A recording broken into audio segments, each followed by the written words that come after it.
spiral staircases up. Jamie Oliver wants to give one of his students the opportunity of a lifetime. My aspiration is that this place could be doing 10, 14 grand in a year.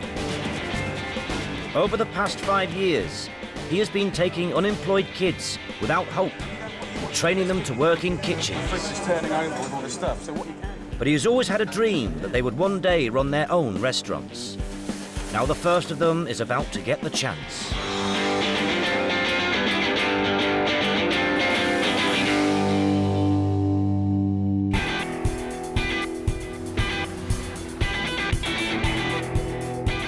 Jamie's found a pub for sale in rural Essex, but he's not buying it himself. He's giving the combined profits from his training restaurant 15 and his latest book to a charity, the 15 Foundation. In return, he hopes they will agree to buy the pub. He takes charity trustee Nick Jones to see it. Yeah, I mean, it's a fairly big car park. I mean, this is a very big car park. This is sort of... The winning student will keep any profits, but they will have to pay the charity rent. So Jamie needs to convince the trustees the pub can be successfully transformed. Something which we can build on, something which Nick Jones runs an international restaurant empire. with real potential. I mean, I drove into the drive here and sort of immediately said no. You know, and I think it's so important that when you go to a place, you get a little tinge inside you, you know, because that's what the customer's saying. Yeah, but if all this had like nice stones and it was painted a different bit of colour, I like the chimneys, I like the tiles already. It's big enough. You've got parking. If it was planted up, some nice big planters, fill the hole. I went that way. Jamie needs to teach his 4 students what it takes to run a restaurant business fast. He invites them to his Essex home. Anyone that can make a successful food business is a genius, because it is so hard to make money and so incredibly easy to lose money, because the orifices for losing money are wide. They're everywhere. They're all over the place. And the place you want to get to for making money is a skinny one and quite a long way away. Spending on ingredients is a bastard. The average is about 30% on the plate. Your second big cost is wages. 15% we spend on overheads. Do you know what overheads are?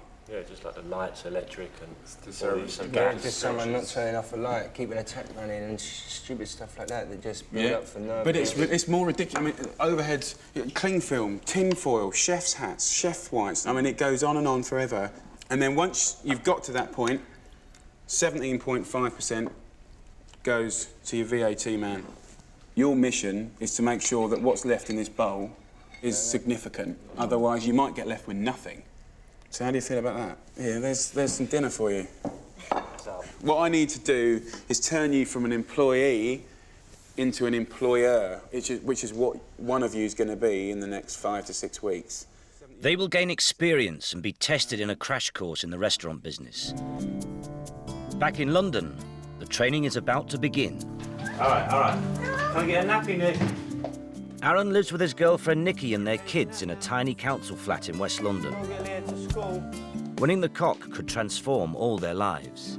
When you move out of London, you're not going to have mum round the corner helping you out, bailing you out when you're in the shit or for a babysitter or whatever, do you know what I mean? You're going to be in the middle of nowhere where you don't know nobody. Leah's 5 and Molly's nearly 2. You know, they're my world, everything. And it's a reason why, you know, I want to fight for this restaurant. It's a reason why I want to name the restaurant after them. And do you know what I mean? It's, you know, everything I do is for them now. I mean, one minute he wanted to be a postman, then he wanted to be a fireman. Like, he used to change his mind all the time, and I used to get very, very stressed out with him. Before 15 came along, actually, I was a grave digger. 6 for a pound, entering. 8 for a pound, PJ. This afternoon, the training and testing begin. First challenge is for each of them to take over front of house at Nick Jones's busy electric brasserie. First up is ex-gravedigger Aaron, who will have to organise a team of waiters, the seating and the serving of demanding customers. Hello there, you all right, guys? Everything okay? You all right for drinks? I think this will be a huge learning curve today. You know, people complaining about food, people complaining that they want a table now, not in half an hour, they don't want to wait, you know. Staff turning up late for work. chef's not turning up, you have anything that can possibly go wrong. What's happening at the front door, Aaron? Are we running a waiting list? A waiting list? Are we running a waiting list of tables at the Have we got a waiting list? Yeah, just 2 people. 2 people? For that table. Yeah. But you need to know that we're running a waiting list. And if you Yeah. don't know that, you don't know what's going on. After just a few hours of training, Aaron is in charge of 4 waiters. What's this for, Lionel? He struggles to organise them and ends up waiting the tables himself. He quickly spills orange juice over a Prada jacket and himself. Fucking hell. You look after the customers, that's all you've got to worry about. Yeah, we get this mopped up. What are you doing? I said to you, you keep doing everything yourself. I can't just pull someone out my arse. No, well, you need to get them, put them aside and say, this is what I want you to do, I want you to do this, I want you to do this, I want you to do this. People in the right places, right? Yeah. You're not communicating with any of your staff, you need to tell them what you want them to do. Bear with me 1 minute, because we've got a lot of bookings, so I'll just find out. Here is too busy for someone of my experience. Bring me back in a couple of years, I might, stand a chance, but right now. Taz is next running front of house. A little bit nervous, but I'm okay.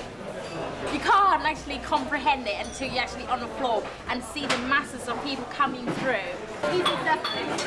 Immediately she's come onto the floor.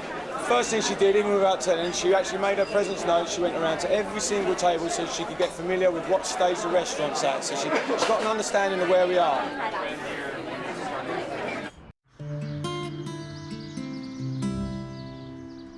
John is down to the final 4 of Jamie's students competing to win a pub. Before he goes to work in front of house at the Electric, he visits his mother in the tiny cottage where he grew up in Ireland. It's going to be another 20 minutes. John's parents are separated, and he was brought up by his mother. They were bullying him at school, over that as well. Laughing and saying, you have no father and that. Are you looking forward to it? Yeah, I am. It's a bit nervous, but it's going to be a bit of experience. John has made his mother gnocchi with mozzarella, cherry tomatoes and basil. Very nice. So out of 10, what would you give it? 10. 10, really? Despite being a top cook, on the floor, John finds it hard to overcome his nerves. Oh, I'm shaking. I think you can see John's terrified. I mean, he keeps saying he's having a really good time and his team's under control, but I don't know, he's really nervous, he's really shaky with plates, he's really shaky with his glasses, and I think the reality is that this is such a major opportunity that it's kind of starting to sink, it's not playing anymore, it's the real thing. Last is ex-joyrider Dennis. There we go, ladies. You've been out having a shop down the market today? Pick up some goodies? Yeah, ladies are easy for me, so you know what I mean. Dennis does better than Aaron, though the staff worry he is overconfident. Bob's your uncle. Fucking easy. Was made to do this work. It's the end of the first week. Owner of the Electric, Nick Jones, has had feedback on how each of them has done. How did Tasno do here? Well, when I first met Taz, I was pretty impressed with her because she comes across very well. She's confident, she speaks her mind, she can be over bossy at times and over demanding, and I think she needs to learn to tone that down. What about Aaron? Well, I like Aaron. I mean, I've got a bit of a soft spot for Aaron. I mean, that doesn't mean he's my choice to run the cop. I think Dennis is a great geezer, isn't he? Yes. Which is probably a great advantage in many ways and a great disadvantage in other ways. John Relihan. Well, John, I think, he's a charming guy, but I think he's got a way to go. Right. Have never run a restaurant before in their lives, and I think if you ask any sane person who are going to be investing in this project, you would say, put the money in a bin and burn it, because the pain will be less. Because what, than giving it to one of these 4? Than giving it to one of the 4. So how about it? Should we get the money and go and burn it, or should we?